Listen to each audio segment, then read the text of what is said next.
I'm told to take it.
This has been the most challenging time for this commission in its 33 years of existence due to the coronavirus problems.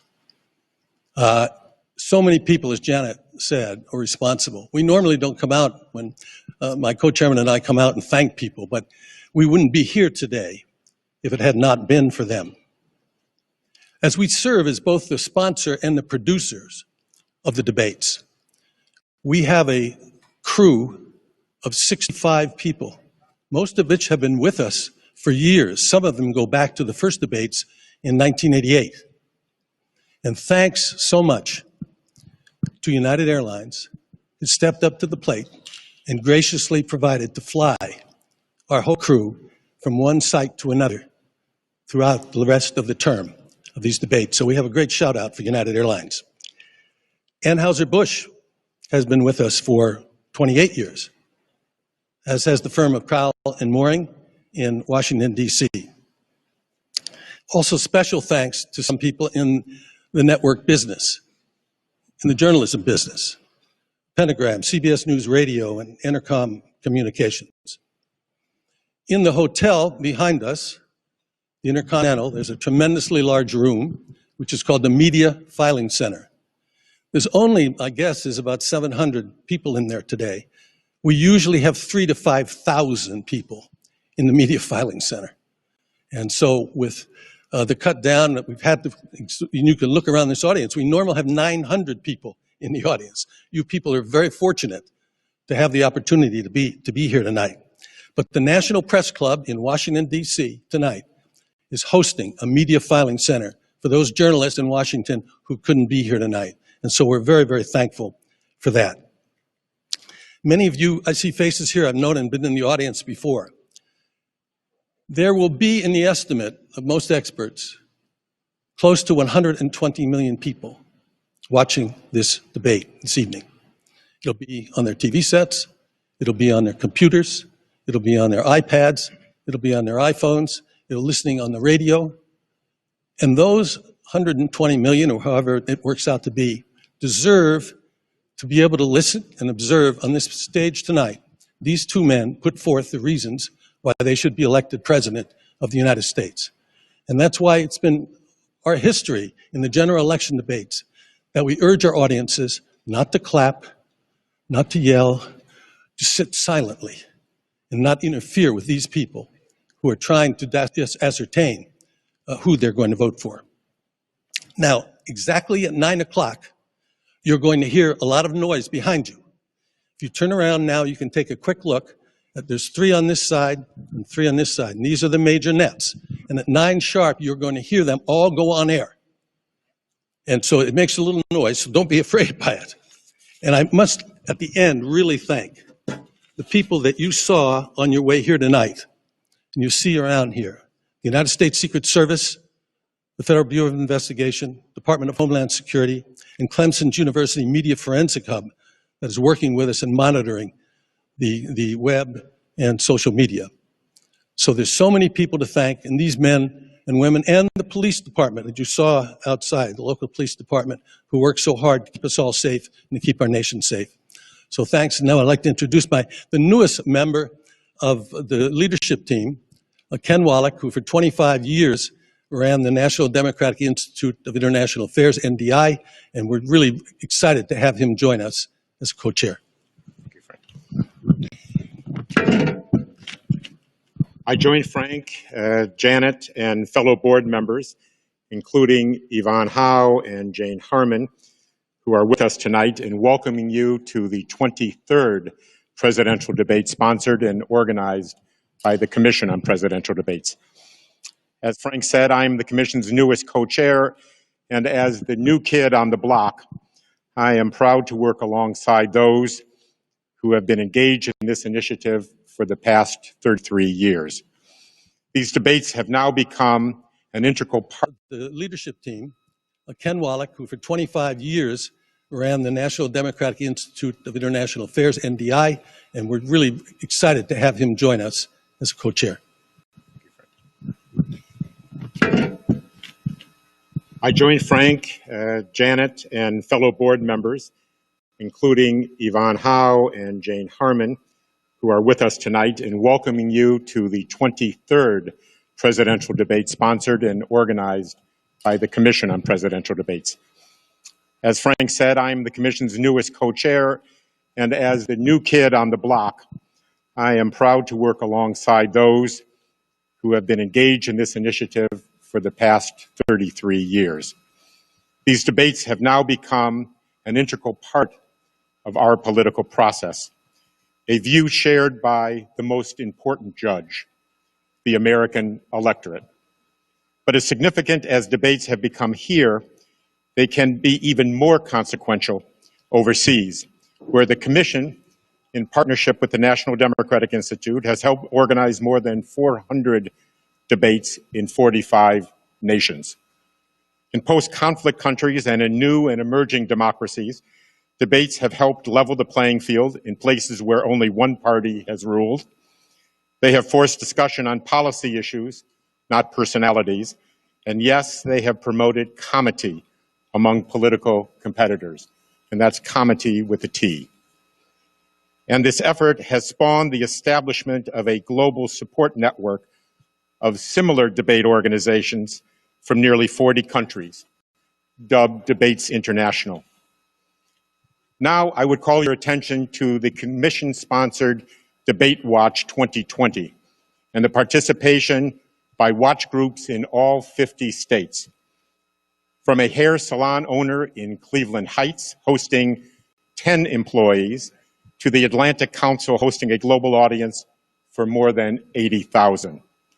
The goal of the Debate Watch is not to say who won or who lost, but to share views with those who agree and those who don't, to listen respectfully to each other's opinions.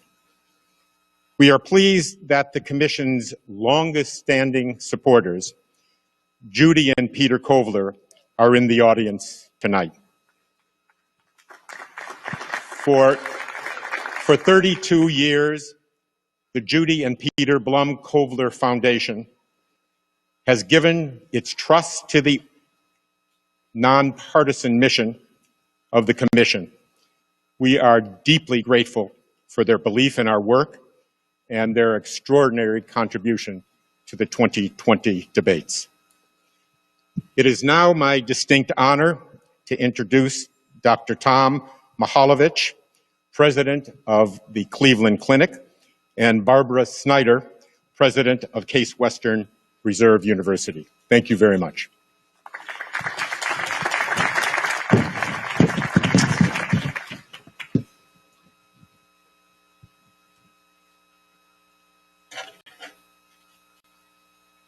Good evening. On behalf of Cleveland Clinic, it is my pleasure to welcome you to the city of Cleveland. Tonight, you join us in the beautiful Sampson Pavilion of the Health Education Campus at Cleveland Clinic. We share this campus with our partners from Case Western Reserve University. This building is very special to us. It was opened just a year ago as a place for students, medical, nursing, and dental, to begin their professional journeys by learning together as teams. At that time, as we were opening this campus, none of us could have imagined that we would soon face a worldwide pandemic. When it happened, we converted this building into a COVID-19 surge hospital. The space in which you are sitting right now had 1,000 hospital beds. We called it the Hope Hospital. Thankfully, the surge did not come in Ohio. Yet tonight, this building serves another purpose, in support of our democracy, and it is a historic occasion for us and for our city. We are proud to support the Commission on Presidential Debates as their health security advisor. We at Cleveland Clinic and our 70,000 caregivers have been serving the health needs in Cleveland since 1921, nearly 100 years. Yet, our organization and our caregivers have never shone brighter than during this pandemic. The pandemic has brought out the best of our organization and our caregivers of our city and our state. Through partnership and collaboration, we see how much we can accomplish when we work together. And we are particularly proud of our partnership with Case Western Reserve University. With that, I'd like to introduce my colleague and friend, President of Case Western Reserve University, Barbara Snyder. Thank you, Tom.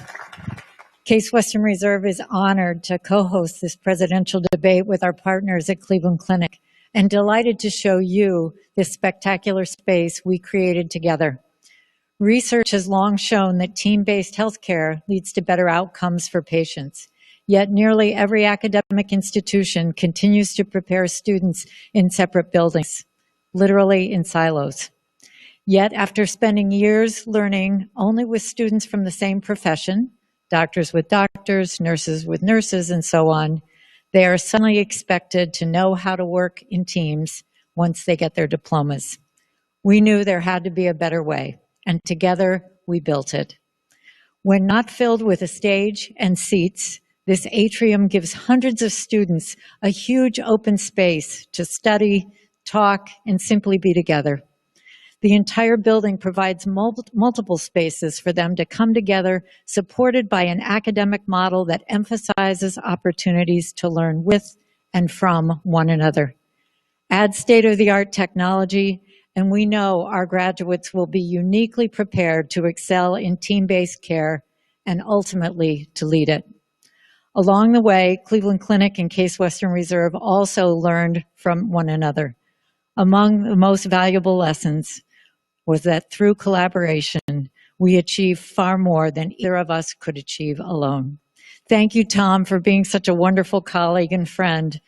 Thank you to the Commission for giving both of our organizations the opportunity to be part of this historic event.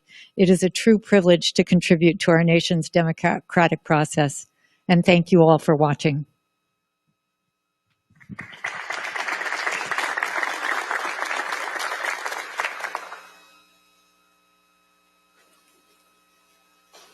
Thank you, Tom and Barbara, very much. Most valuable player award for this evening goes to Toby Cosgrove. We couldn't have done it without you. Thank you. One housekeeping bit for the audience. As soon as this debate is over, if you will please remain seated, you will be shown which way to exit. And please stay where you are until that happens. I would like to now introduce Chris Wallace, the moderator of this evening's debate.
Thanks for coming today.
Now,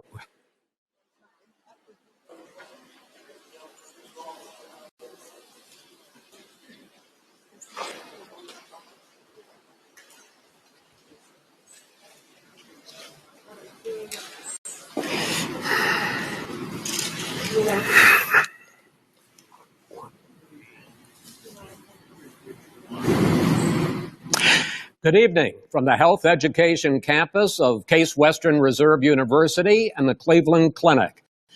I'm Chris Wallace of Fox News, and I welcome you to the first of the 2020 presidential debates between President Donald J. Trump and former Vice President Joe Biden. This debate is sponsored by the Commission on Presidential Debates. The Commission has designed the format, 6 roughly 15-minute segments, with 2-minute answers from each candidate to the first question, then open discussion for the rest of each segment. Both campaigns have agreed to these rules. For the record, I decided the topics and the questions in each topic. I can assure you, none of the questions has been shared with the Commission or the 2 candidates. This debate is being conducted under health and safety protocols designed by the Cleveland Clinic, which is serving as the health security advisor to the Commission for all 4 debates. As a precaution, both campaigns have agreed that candidates will not shake hands at the beginning of tonight's debate. The audience here in the hall has promised to remain silent. No cheers, no boos or other interruptions, so we, and more importantly you, can focus on what the candidates have to say. No noise except right now, as we welcome the Republican nominee, President Trump, and the Democratic nominee, Vice President Biden.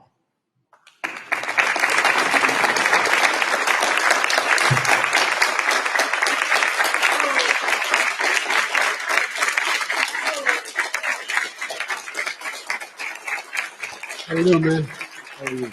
I'm well.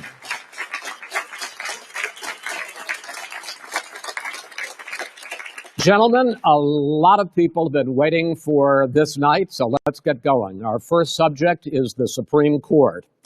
President Trump, you nominated Amy Coney Barrett over the weekend to succeed the late Ruth Bader Ginsburg on the court. You say the Constitution is clear about your obligation and the Senate's to consider a nominee to the court. Vice President Biden, you say that this is an effort by the president and Republicans to jam through an appointment and what you call an abuse of power. My first question to both of you tonight, why are you right in the argument you make and your opponent wrong? And where do you think a Justice Barrett would take the court? President Trump, in this first segment, you go first, 2 minutes. Thank you very much, Chris. I will tell you very simply, we won the election. Elections have consequences.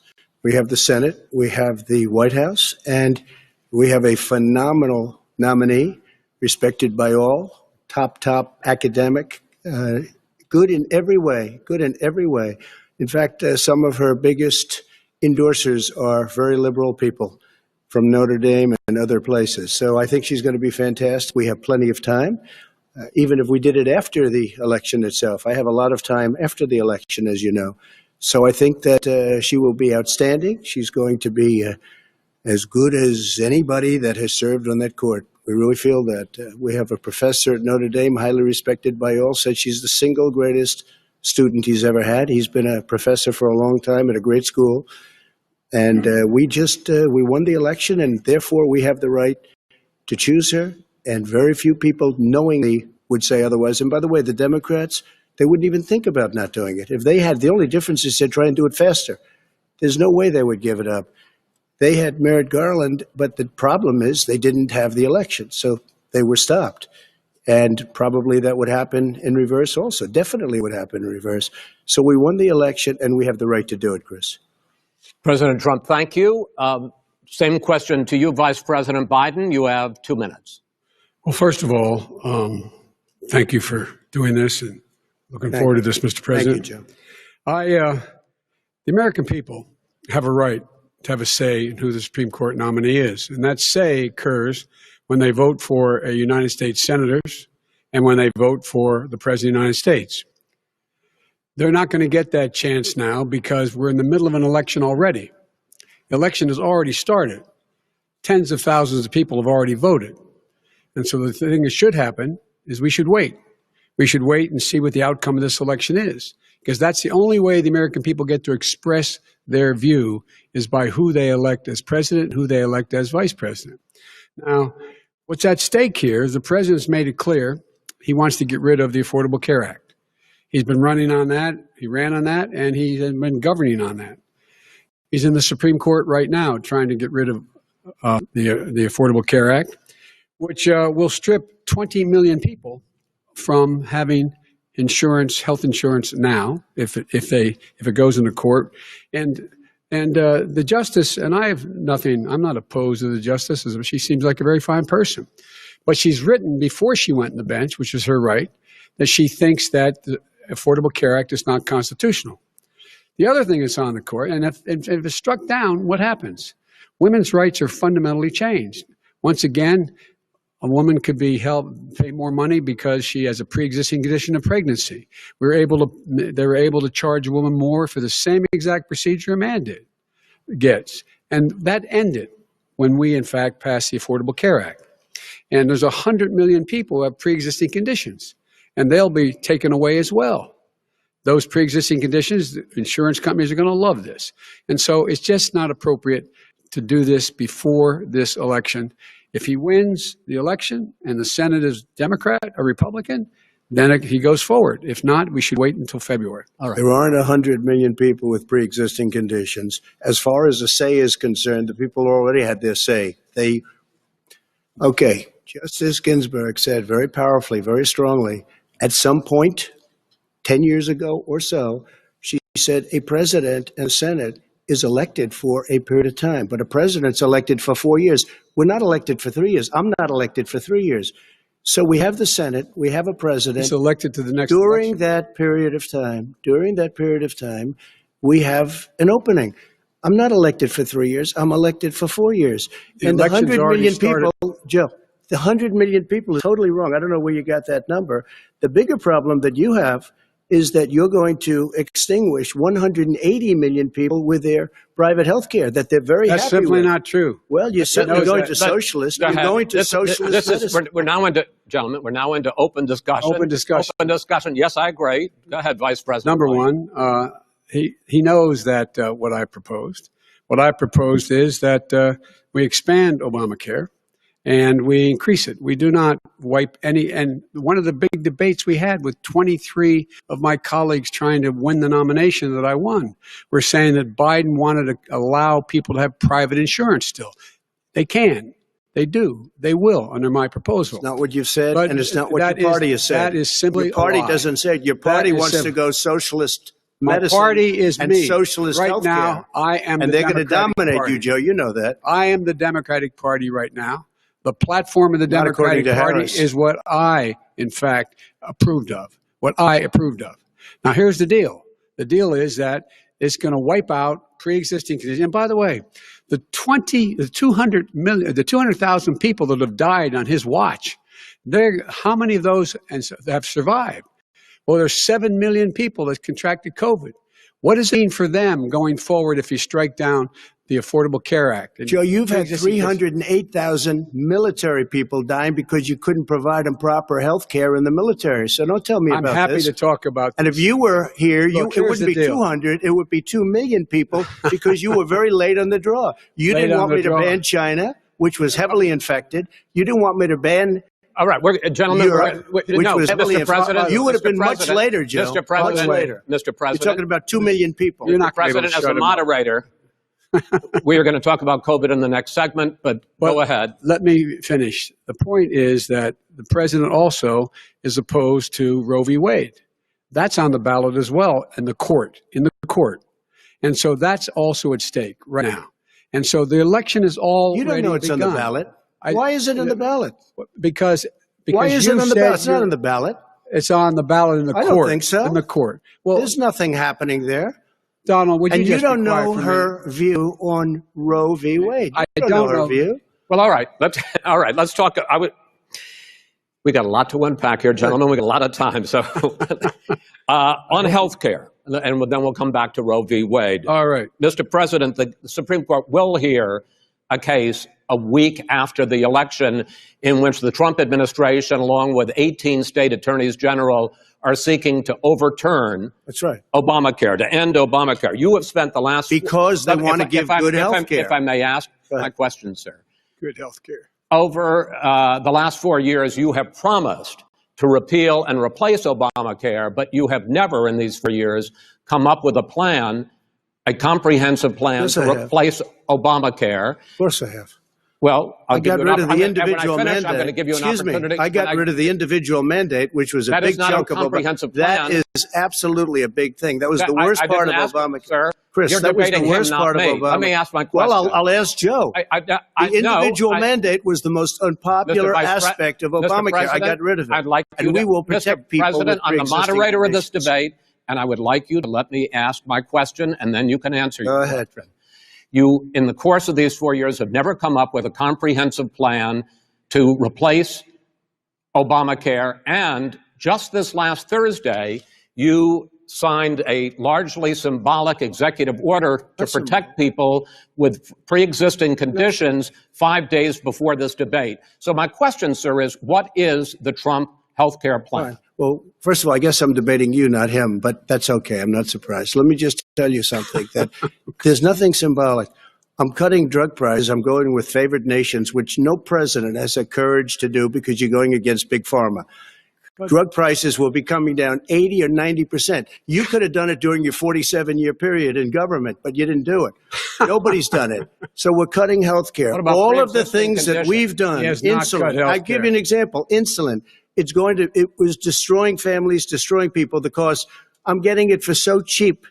It's like water. You want to know the truth. So cheap. Take a look at all of the drugs what we're doing, prescription drug prices. We're going to allow our governors now to go to other countries to buy drugs because When in they fact- pay just a tiny fraction. As I say, of this what is we do. open discussion. No, Let but me this ask is you about, big. you'll This be is happy, big stuff. sir. You'll be happy. I'm about to pick up on one of your points to ask the vice president, which is he points out that you would like to add a public option to Obamacare, and Yes. the argument that he makes and other Republicans make is that that is going to end private insurance. It is and not. well, if I can ask you the question.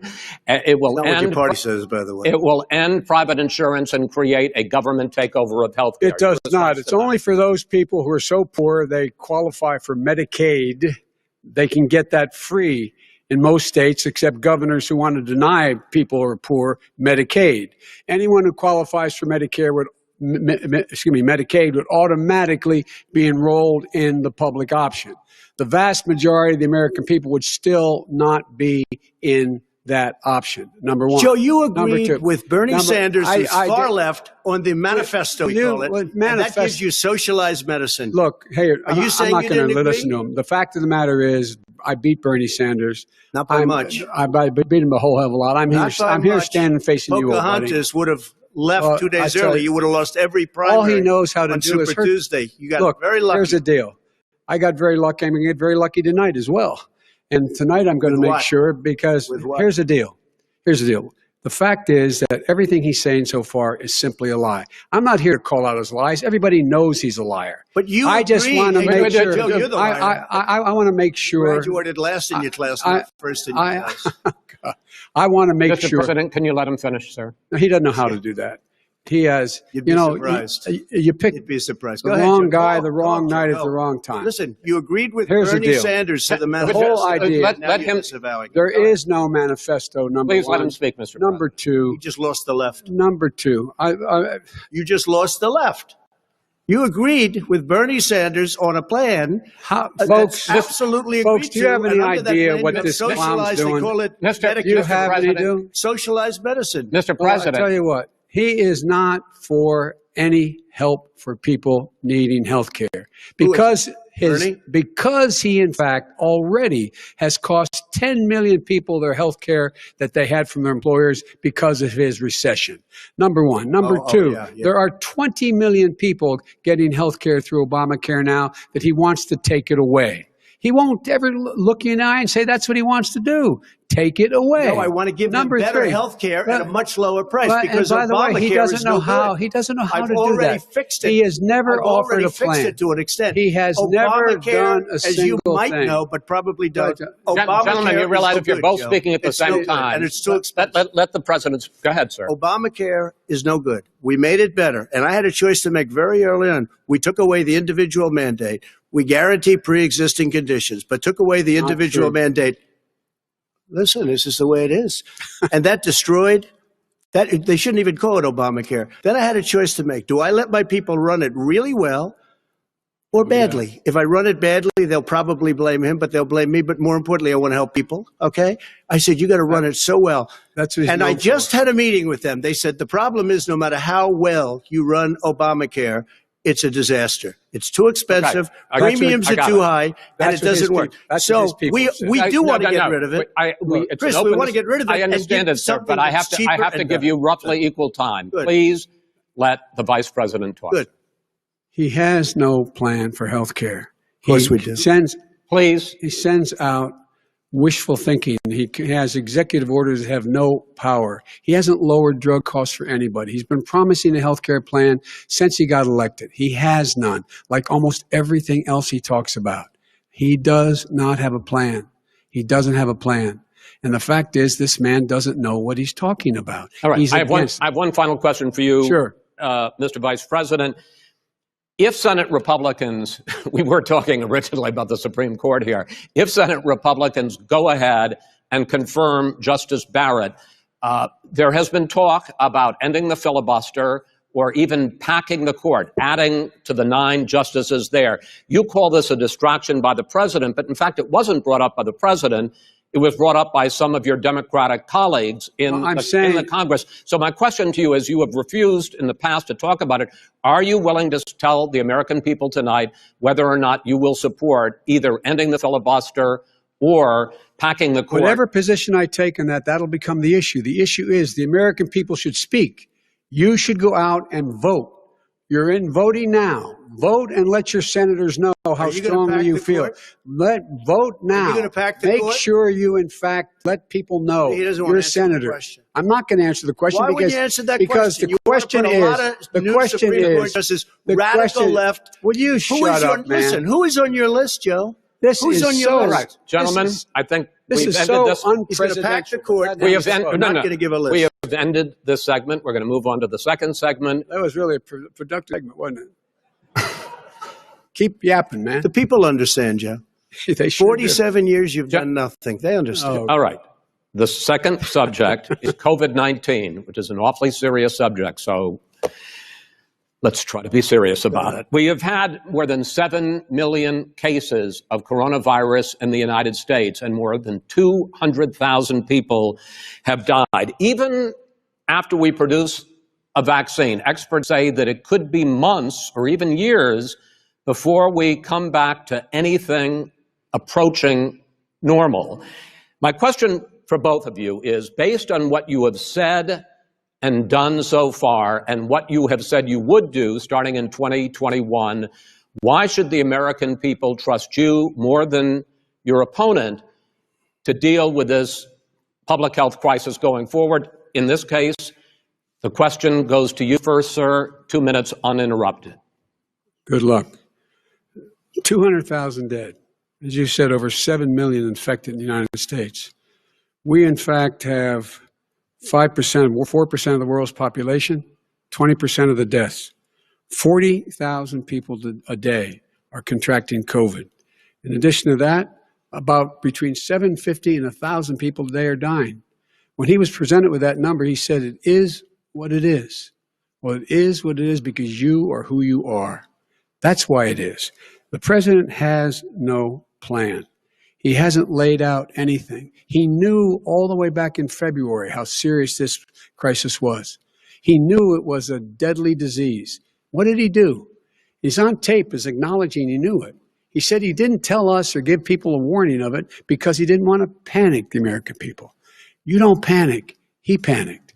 In addition to that, what did he do? He went in and we were insisting that the Chinese, the people we had on the ground in China should be able to go to Wuhan and determine for themselves how dangerous this was. He did not even ask Xi to do that. He told us what a great job Xi was doing. He said we owe him a debt of gratitude for being so transparent with us. And what did he do then? He then did nothing. He waited and waited and waited. He still doesn't have a plan. I laid out back in March exactly what we should be doing. And I laid out again in July what we should be doing. We should be providing all the protective gear possible. We should be providing the money the House has passed in order to be able to go out and get people the help they need to keep their businesses open schools. It costs a lot of money. You should get out of your bunker and get out of the sand trap and get in your golf course and go in the Oval Office and bring together the Democrats and Republicans and fund what needs to be done now to save lives. So if we would have listened to you. You have 2 minutes, sir. If we would have listened to you, the country would have been left wide open. Millions of people would have died, not 200,000. And one person is too much. It's China's fault. It should have never happened. They stopped it from going in, but it was China's fault. And by the way, when you talk about numbers, you don't know how many people died in China. You don't know how many people died in Russia. You don't know how many people died in India. They don't exactly give you a straight count, just so you understand.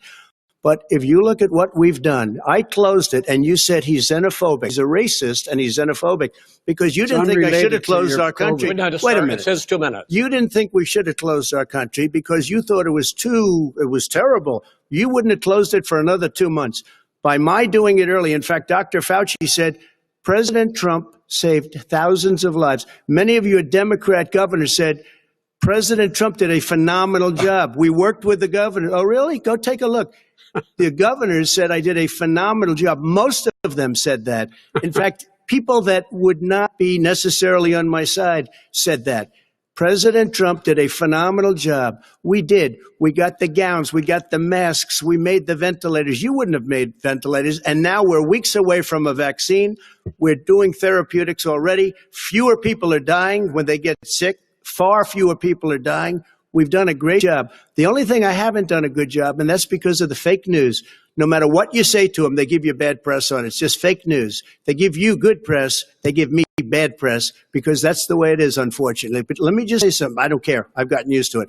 But I'll tell you, Joe, you could never have done the job that we did. You don't have it in your blood. You could have never done that job. I know how to do the job. I know how to get the job Well, you done. didn't do very well in swine flu.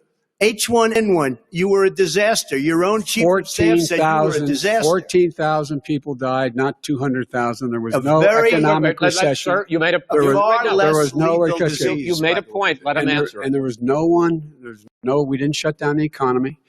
This is his economy he's shut down. The reason it's shut down is because, look, you folks at home, how many of you got up this morning and had an empty chair at the kitchen table because someone died of COVID?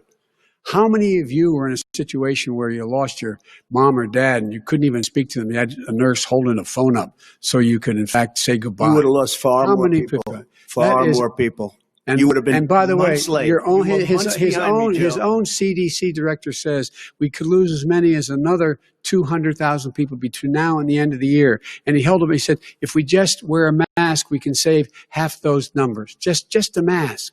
And by the way, in terms of the whole notion of a vaccine, we're for a vaccine, but I don't trust him at all, nor do you. I know you don't. What we trust is a scientist. You don't we trust Dr. Johnson Fauci. & Johnson, Pfizer? Okay, by the way, gentlemen, let me move on to questions about the future, because you both have touched on two of the questions I'm going to ask.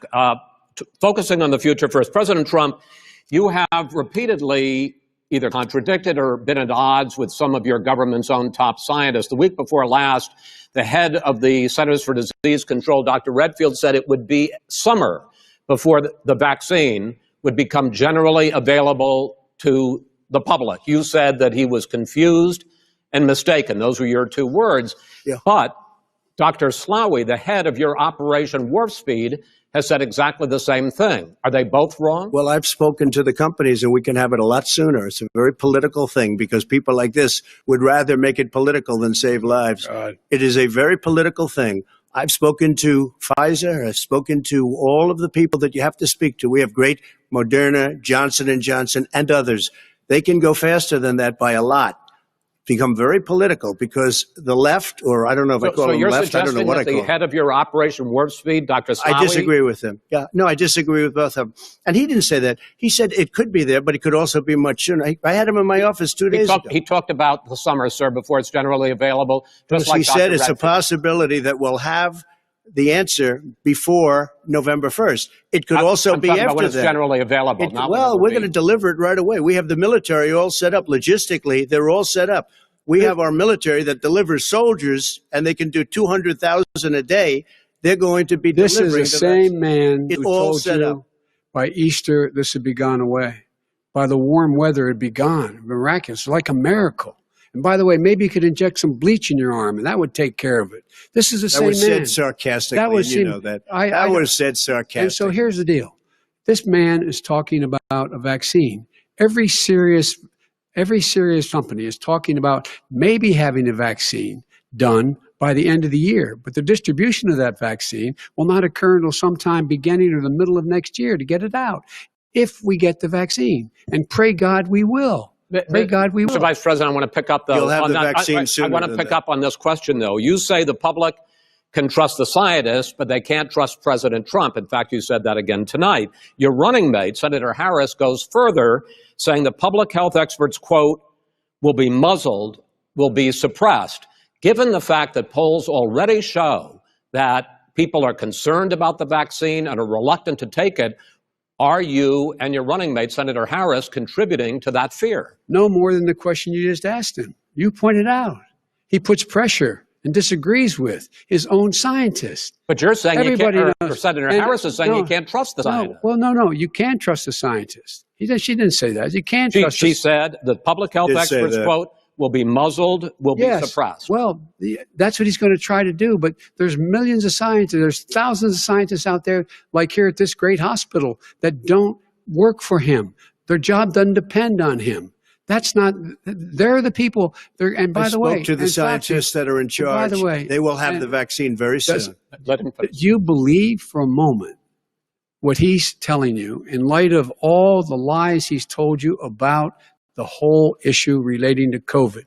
He still hasn't even acknowledged that he knew this was happening, knew how dangerous it was going to be back in February, and he didn't even tell you. He's on record as saying it. He panicked, or he just looked at the stock market, one of the two, because guess what? A lot of people died. and a lot more are going to die unless he gets a lot smarter, a lot quicker. So, Mr. President? did you use the word smart? So you said you went to Delaware State, but you forgot the name of your college. You didn't go to Delaware State. You graduated either the lowest or almost the lowest in your class. Don't ever use the word smart with me. Don't ever use that word. Oh, give me a break. Because you know what? There's nothing smart about you, Joe. 47 years, you've done nothing. Let's have this debate. And if you would have had, let me just tell you something, Joe. No, If you would have had the charge of what I was put through, I had to close the greatest economy in the history of our country. And by the way, now it's being built again. See, and We're it's going to going get up to the fast. economy in the next segment, sir. okay. It's going up fast. Okay. Look forward to talking. When it comes to how the virus has been handled so far, the two of you have taken very different approaches, and this is going to affect how the virus is handled going forward by whichever of you ends up becoming the next president. I want to quickly go through several of those. Reopenings. Vice President Biden, you have been much more reluctant than President Trump about reopening the economy and schools. Why, sir? Because he doesn't have a plan. If I were running, I know what the plan is. You've got to provide these businesses the ability to have the money to be able to reopen with the PPE as well as with the sanitation they need. You have to Tell provide that them to Nancy plastic. Pelosi. Well, he's just shush for a minute. Tell it to Nancy Pelosi. And Schumer, by the Brian way, Chuck. Nancy Pelosi and Schumer, they have a plan. He won't even meet with them. The Republicans won't meet with him in the Senate. And he sits on his golf course. And well, I mean, literally, think about it. You probably play more than I do, Joe. What about this question of reopenings and the fact? Well, he wants to shut down this country. Oh. And I want to keep it open. And we did a great thing by shutting it shut down. it down. Wait a minute, Joe. Let him Let me finish, shut sir. you down for a second, Joe, just for 1 second. He wants to shut down the country. We just went through it. We had to because we didn't know anything about the disease. Now we found that elderly people with heart problems and diabetes and different problems are very, very vulnerable. We learned a lot. Young children aren't. Even younger people aren't. We've learned a lot. But he wants to shut it down. More people will be hurt by continuing. If you look at Pennsylvania, if you look at certain states that have been shut down, they have Democrat governors all. One of the reasons they're shut down is because they want to keep it shut down until after the election on November 3rd. I want to move on to another because subject. it's a I want to political move on to another I gotta subject. respond. But those states are not doing well that are shut down which is right gotta now. respond to that. President shut down Trump, the you whole have country? begun to increasingly question the effectiveness of masks as a disease preventer. And in fact, recently you cited the issue of waiters touching their masks and touching plates. Are you questioning No, I think the masks efficacy are okay. of You have to masks? understand, if you look, I mean, I have a mask right here. I put a mask on it, when I think I need it. Tonight, as an example, everybody's had a test and you've had social distancing and all of the things that you have to, but I Just wear like your masks rallies. when needed. When needed, I wear masks. Okay, let me ask. I don't wear masks like him. Every time you see him, he's got a mask. He could be speaking 200 feet away from it. He shows up with the biggest mask I've ever seen. I will say this. Vice President Biden, go ahead, sir. Look, the way to open businesses is give them the wherewithal to be able to open. We provided money. The Congress, But I was asking you, sir, about masks. well, masks make a big difference. His own head of the CDC said if we just wore masks between now, everybody wore masks in social distance between now and January, we'd probably save up to 100,000 lives. It matters. And they've also It said the matters. opposite. They've also said no serious person said the opposite. They've No also said, well, look serious. at All right, I wanna Dr. ask Fauci. Dr. Fauci said the He opposite. did not I want say to the ask you, we got He a said little very bit more than a strongly, minute left in this masks segment. are not good. Then he changed his mind. He said masks are good. I I'm wanna okay ask- with masks. I I'm want to not ask you fighting both masks. about one last subject because your different approaches has even affected the way that you have campaigned. President Trump, you're holding large rallies with crowds packed together, thousands of people. Outside. Outside, yes, sir, agreed. Vice President Biden, you are holding much smaller events with Nobody will show up. people with Well, it's true. Nobody shows up to his rallies. All right. In any case, why you holding the big rallies? Why you not? You goes first, sir. Because people want to hear what I have to say. I mean, But are you I've not done a worried great about it job spreading as a disease? president, and I'll have 35,000 people show up at airports. We use airports. Are you for not hangars, worried and about we the have a disease lot of issues, people. sir? Well, so far, we have had no problem whatsoever. It's outside. That's a big difference, according to the experts.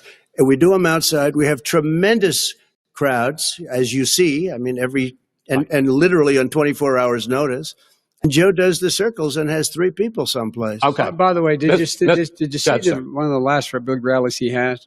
And a reporter came up to him to ask him a question. He said, no, stand back. Put on your mask. Put on a mask. Have you been tested?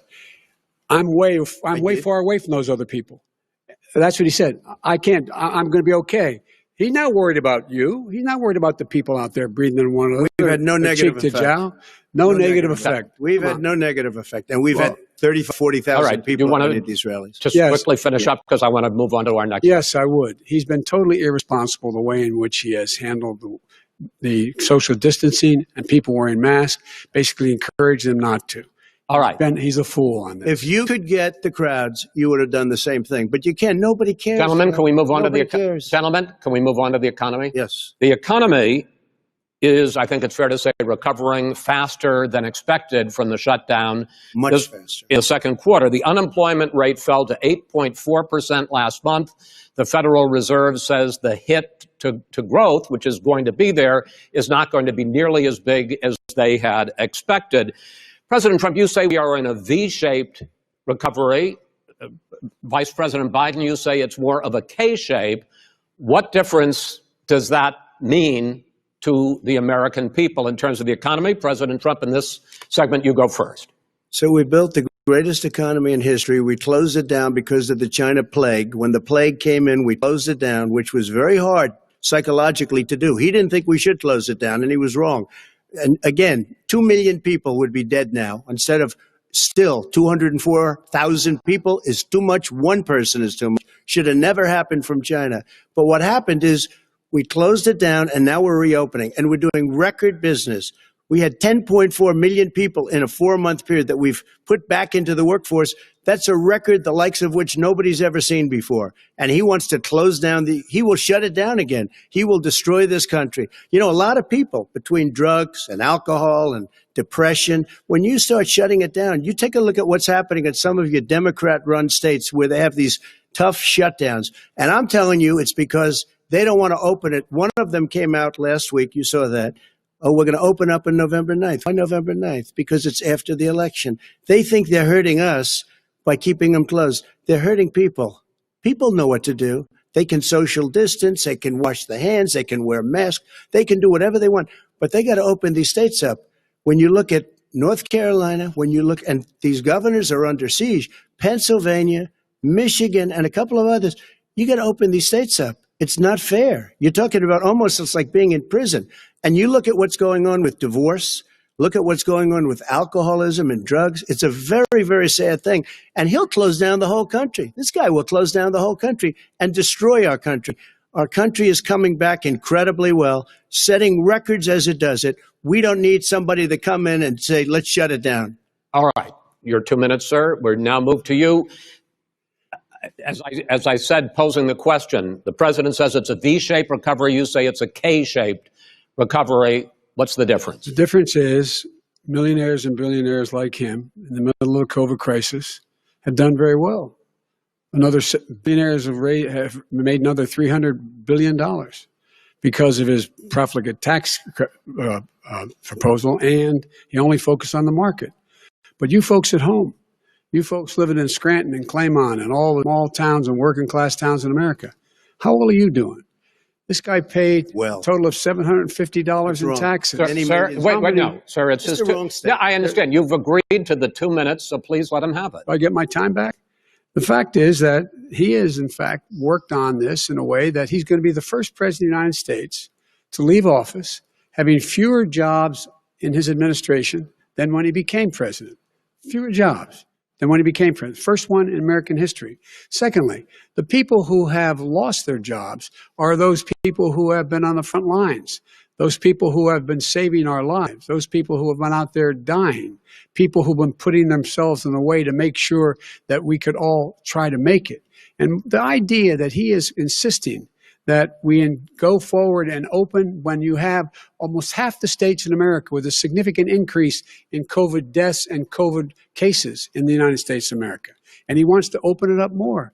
Why does he want to open it up? Why doesn't he take care of the American? You can't fix the economy until you fix the COVID crisis. And he has no intention of doing anything about making it better for you all at home in terms of your health and your safety. Schools. Why aren't schools open? Because it costs a lot of money to open them safely. You know, they were going to give, his administration was going to give the teachers and school students masks. And then they decided, no, couldn't do that because it's not a national emergency. Not a national emergency. They've done nothing to help small businesses. Nothing. They're closing. 1 in 6 is now gone. He ought to get on the job and take care of the needs of the American people so we can open safely. All right. Your time is up, sir. Well, we are going to get to... I have to respond to that. Well, you both had 2 minutes, sir. Excuse me, he made a statement. So did you. People want their schools, people want their schools open. They don't want to be shut down. They don't want their state shut down. They want their restaurants. I look at New York. It's so sad what's happening in New York. It's almost like a ghost town. And I'm not sure it can ever recover what they've done in New York. People want their places open. They want to get back to their lives. They'll be careful, but they want their schools open. Okay. I'm the one that brought back football. By the way, I brought back Big Ten football. It was me, and I'm very happy to do it. And all right, people of Ohio are very proud of me. And you know how I found out? When you took gentlemen, we're going to get to your economic plans going forward in a moment. But first, Mr. President, as you well know, there's a new report that in 2016, the year you were elected president, and 2017, your first year as president, that you paid $750 a year in federal income tax each of those years. I know that you pay a lot of other taxes, but I'm asking you the specific question. Is it true that you paid $750 in federal income taxes each of those 2 years? I paid millions of dollars in taxes, millions of dollars of income tax. And let me just tell you, there was a story in one of the papers. I paid $38 million 1 year. I paid $27 million. Show us your tax returns. I went... you'll see it as soon as it's finished. You'll see it. You know, if you want to go to the Board of Elections. There's a 118-page or so report that says everything I have, every bank I have, I'm totally under-leveraged because the assets are extremely good. And we have I built a great I'm asking company. You a specific question, which is... let me tell you. I understand all of that. I understand all of that. No, Mr. President, go ahead. I'm asking you a question. Will you tell us how much you paid in federal income taxes in 2016 and 2017? Millions of dollars. You paid millions of dollars? Millions of dollars. So yes. not $750. Millions of dollars. And you'll get to see it. You'll get to see it. But let me just tell you, Chris, let me just tell you something, that it was the tax laws. I don't want to pay tax. Before I came here, I was a private developer. I was a private business people. Like every other private person, unless they're stupid, they go through the laws, and that's what it is. He passed a tax bill that gave us all these privileges for depreciation and for tax credits. We build a building and we get tax credits, like the hotel on Pennsylvania Avenue. You get a massive, which, by the way, was given to me by the Obama administration, if you can believe that. Now, the man got fired right after that happened. But Vice President Biden, you want to respond? Yeah, I do want to respond. Look, the tax code that made him put him in a position that he pays less tax than a school teacher makes on the money a school teacher makes is because of him he says he's smart because he can take advantage of the tax code. And he does take advantage of the tax code. That's why I'm going to eliminate the Trump tax cuts. And I'm going to eliminate those tax cuts and make sure that we invest in the people who, in fact, need the help. People out there need help. But why didn't you do it over the last 25 years? Because you weren't president. Because you weren't president screwing things up. You were a senator. And You're the worst president America has ever had. Hey, Come Joe, on. let me just tell you, Joe. I've done more in 47 months. I've done more than you've done in 47 years, Joe. We've done things that you never even thought of doing, including fixing the broken military that you gave me, including taking care of your vets. Mr. President, we're talking about the economy. I'd like to ask you about your plans going forward because, Mr. Vice President, your economic plan, if you were to be elected president, focuses a lot on big government, big taxes, big spending. I want to focus first on the taxes.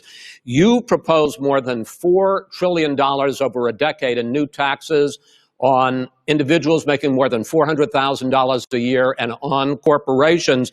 President Trump says that kind of an increase in taxes is going to hurt the economy as it's just coming out of a recession? Well, just take a look at what is the analysis done by Wall Street firms. Points out that my economic plan would create 7 million more jobs than his in 4 years, number one. And number two, it would create an additional $1 trillion in economic growth because it would be about buying American. That we're going to make this federal government spend $600 billion a year on everything from ships to steel to buildings and the like.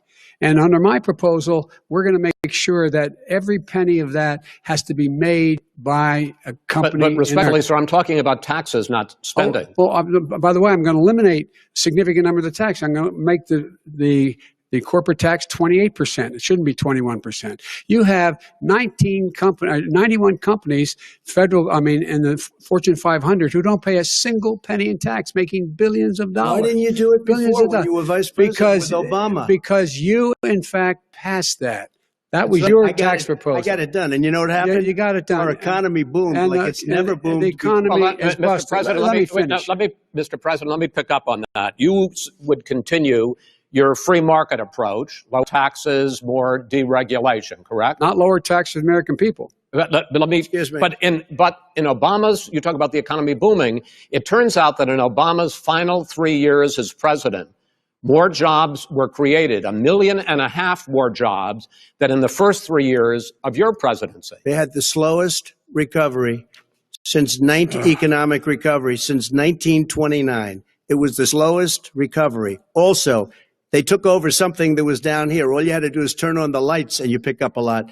But they had the slowest economic recovery since 1929. Let me tell you about the stock market.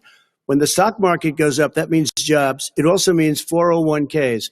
If you got in, if you ever became president with your ideas, you want to terminate my taxes, I'll tell you what, you'll lose half of the companies that have poured in here will leave, and plenty of companies that are already here, they'll leave for other places. They will leave, and you will have a depression, the likes of which you've never seen. Look, we inherited the worst recession short of depression in American history. I was asked to bring it back. We were able to have an economic recovery that created the jobs you're talking about. We handed him a booming economy. He blew it. It wasn't booming. He blew it. It wasn't booming. It was the weakest recovery since 1929. Is it fair to say he blew it when there was record low unemployment before COVID? Yeah, but because what he did, even before COVID, manufacturing went in the hole. Manufacturing went in the hole. Excuse me, Chris. Wait. Number two. Chris. Number three. They said it would take. No, you're on number two. No. Chris. They said it would take a miracle to bring back manufacturing. I brought back 700,000 jobs. They brought back nothing. They gave up on manufacturing. Part of my standard fare. I'm the guy that brought back the automobile industry. All right, let him. We brought back. I was asked to bring back Chrysler and General Motors. We brought them back right here in the state of Ohio and Michigan. He blew it. They're gone. He blew it. And in fact, they're going. Ohio had the best year it's ever had last year. Michigan had the best year they've ever had. That is not Many true. car companies came in from Germany, from Japan, went to Michigan, went to Ohio. They're not having. And they didn't come in with you. Mr. Vice President, go ahead. And so you take a look at what he's actually done. He's done very little. His trade deals are the same way. He talks about these great trade deals.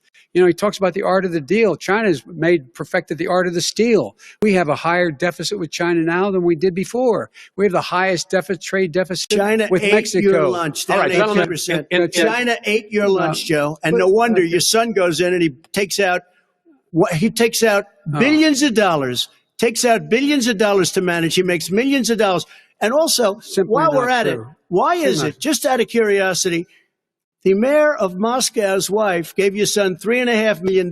What did he do to deserve it? What did he do with Burisma to deserve $183,000? You've asked your question, let him answer. None of that is true. Oh, really? Totally, Mr. President, please. Totally discredited. Totally discredited. And by the way, well, wait, he didn't get $3.5 million, Joe? Mr. Vice, he got $3.5 million. That is not true. Oh, really? Mr. President, it's an open discussion, please. Now, it's a fact. Well, you have raised an issue. Let the Vice President answer. Discredited. Did Burisma pay him $183,000 a month with no experience in energy? Mr. Look, President. my son did nothing wrong at Burisma. I think he did. Mr. President, let him answer. He doesn't want to let me answer because he knows I have the truth. His position has been totally, thoroughly discredited. By who? And you The media. By everybody. Well, by the media, by our allies, by the World Bank, by everyone has discredited. Matter of fact, even the people who testified under oath. So let me ask you this. No, go ahead, Mr. I'm listening to you. People under, you got $3.5 million from Moscow. He testified under oath in his administration, said, I did my job and I did it very well. Oh, really? I did it I'd honorably. like to know who they are. Well, I'll give you the list of the people who testified. No, go ahead, sir. Sure, you've already fired most of them because they did a good job. Some people don't do a good job. With you, go ahead. Wait a minute. You get the final word, Mr. Well, it's hard to get any word in with this clown. Excuse me. Hey, let me just say to you. No. Mr. President. $3.5 million, Joe. That is simply Why did he deserve $3.5 million from Moscow? Look, here's the deal. We want to talk about families and ethics. I don't want to do that. I mean, his family we could talk about all night. His family's already... My family lost a fortune by coming down and helping us with government. And that's such a... Mr. President. Every single one of them lost This is not about my family or his family. It's about your family. The American people. He doesn't... That's not true. It doesn't want to talk about what you need. You, the American people. It's about you. That's what we're talking about here. All right, that's the end of the segment. We're moving on. He didn't take them. Well, Vice President, can I be honest? It's a very important question. Try to be honest. He stood up. The answer to the question is no. Ukraine. No, sir. With $1 billion, if you that is absolutely not true. You're going to have true. Gentlemen, I hate to raise my voice, but it seems to be, why shouldn't I be different than the two of you? So here's the deal. Good point. We have 6 segments. We have ended that segment. We're going to go to the next segment. In that segment, you each are going to have 2 uninterrupted moments. In those 2 uninterrupted minutes, Mr. President, you can say anything you want. I'm going to ask a question about race, but if you want to answer about something else, go ahead. But I think that the country would be better served if we allowed both people to speak with fewer interruptions. I'm appealing to you, sir, to do that. Well, and him too. Well, frankly, you've been doing more interrupting. Well, that's all right, but he does plenty. Well, less than, sir, less than plenty. No, less than you have. Let's please continue on. The issue of race. Vice President Biden, you say that President Trump's response to the violence in Charlottesville 3 years ago, when he talked about very fine people on both sides, was what directly led you to launch this run for president. Oh, yeah, sure. President Trump, you have often said that you believe you have done more for Black Americans than any president, with the possible exception of Abraham Lincoln. My question for the two of you is, why should voters trust you rather than your opponent to deal with the race issues facing this country over the next 4 years? Vice President Biden, you go first. It's about equity and equality. It's about decency. It's about the Constitution. And we have never walked away from trying to require equity for everyone, equality for the whole of America. But we've never accomplished it. But we've never walked away from it like he has done.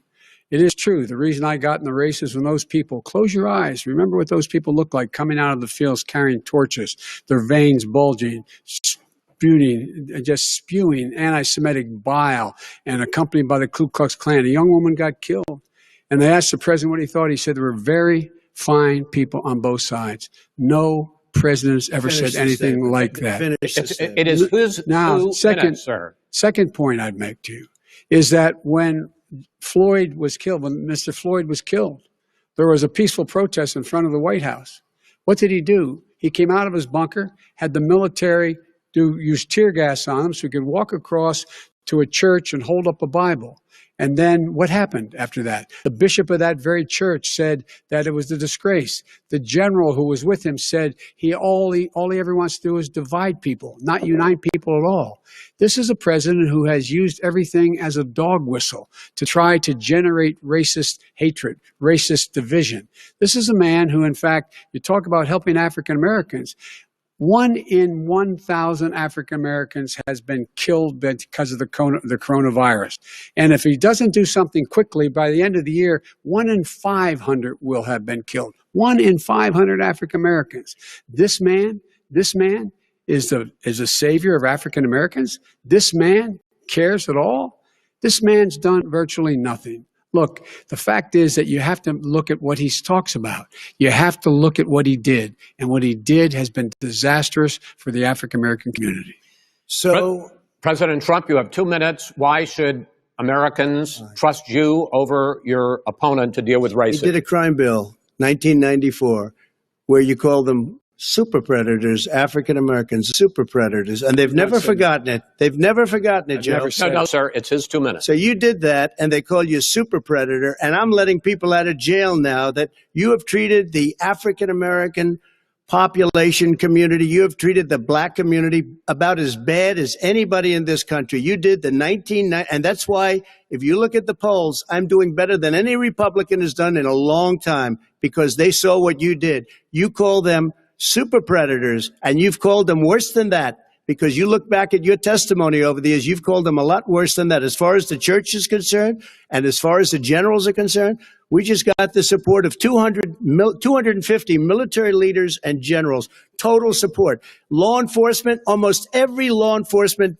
group in the United States. I have Florida, I have Texas, I have Ohio, I have Portland. The sheriff just came out today and he said, I support President Trump. I don't think you have any law enforcement. You can't even say the word law enforcement, because if you say those words, you're going to lose all of your radical left supporters.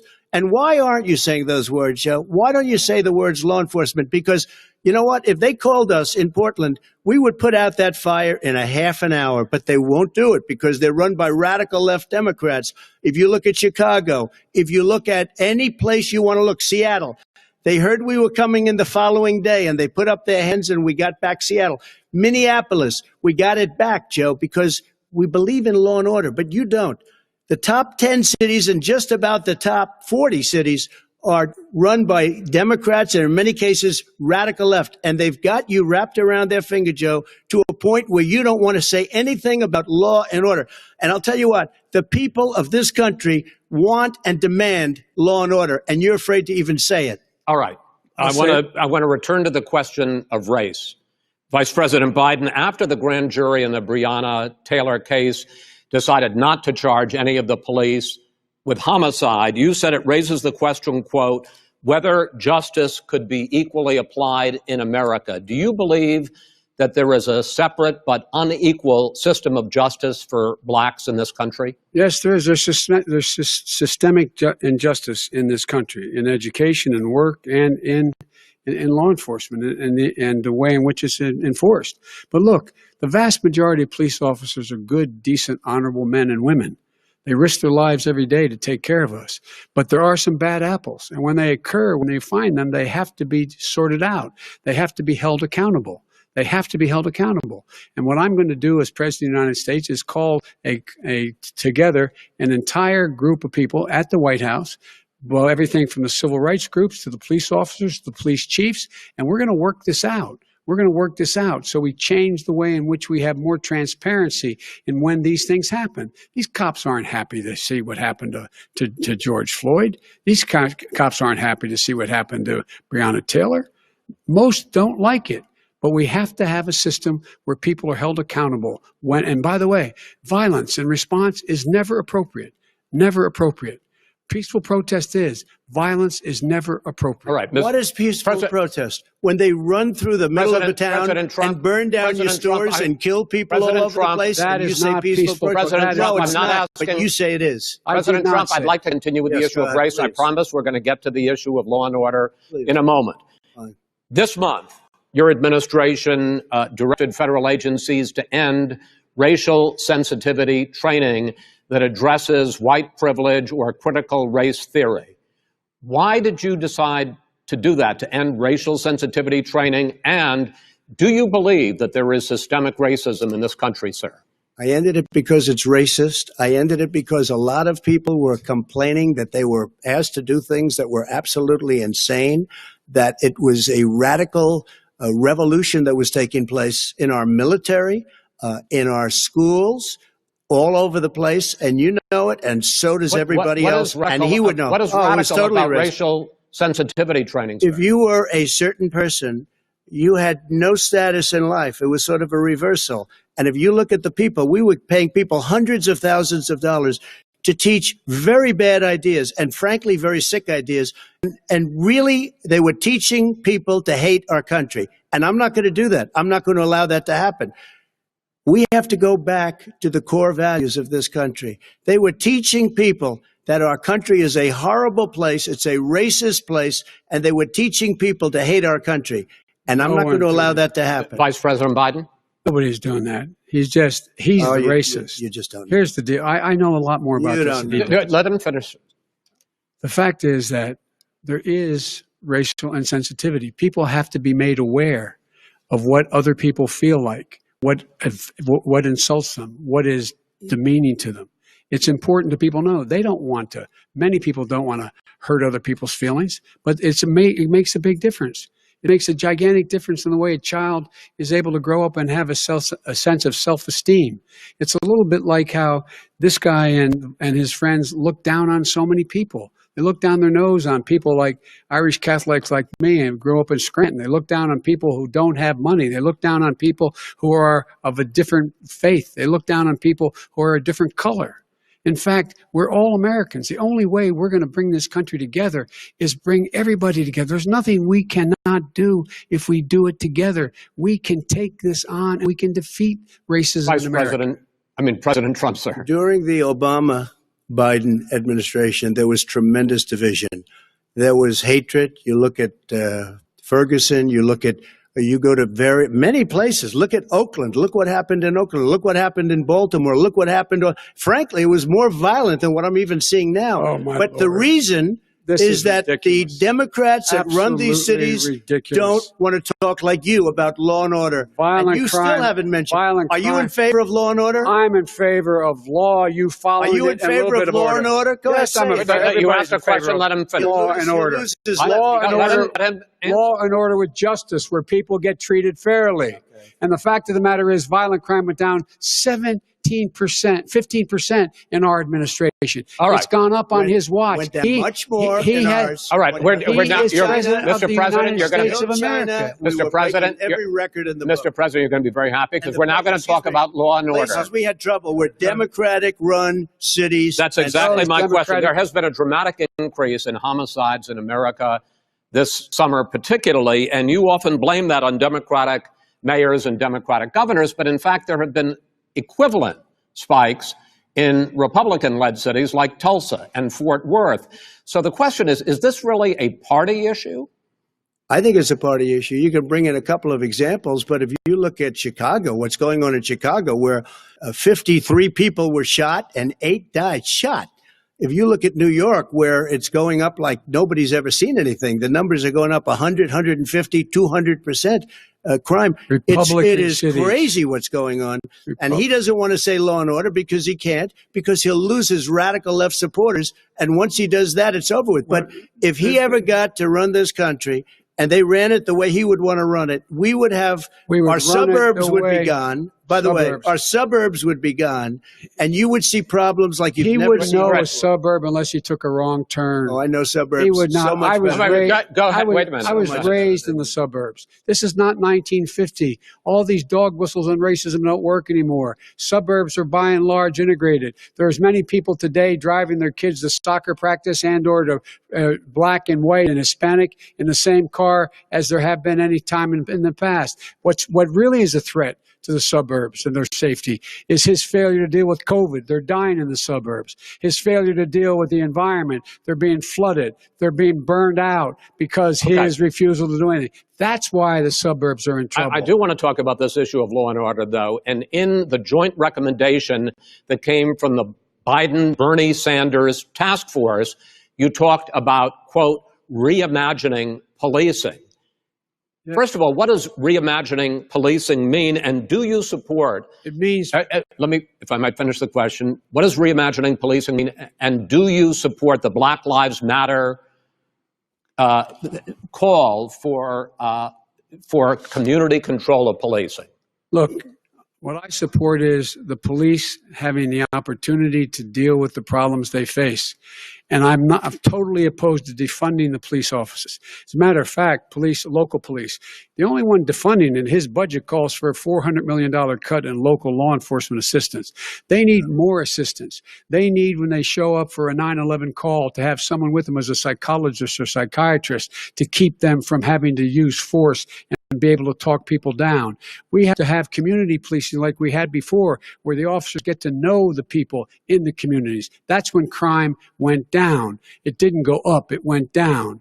And so we have to be engaged. That's not what they're talking about, Chris. That's not what they're talking about. He's talking about defunding the police. That is not true. He doesn't have any law support. Look, he has no law enforcement that's not support. true. Almost that's nothing. Look, oh, really? Who do you have? Name one group that supports you. Name one group that came out and supported you.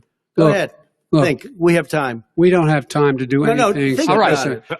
Name one law enforcement group that came out and supported I think, gentlemen, you. I think I'm going to take back the moderator's role, and I want to get to another subject, which is the issue of protests in many cities that have turned violent. In Portland, Oregon, especially, we had more than 100 straight days of protests, which I think you would agree. You talk about peaceful protests. Many of those turned into riots. Mr. Vice President, you say that people who commit crimes should be held accountable. The question I have, though, is, as the Democratic nominee, and earlier tonight you said that you are the Democratic Party right now, have you ever called the Democratic mayor of Portland or the Democratic governor of Oregon and said, hey, you got to stop this, bring in the National Guard, do whatever it takes, but you stop the days and months of violence in Portland? I don't hold public office now. I am a former vice president. I've made it clear. I've made it clear in my public statements that the violence should be prosecuted.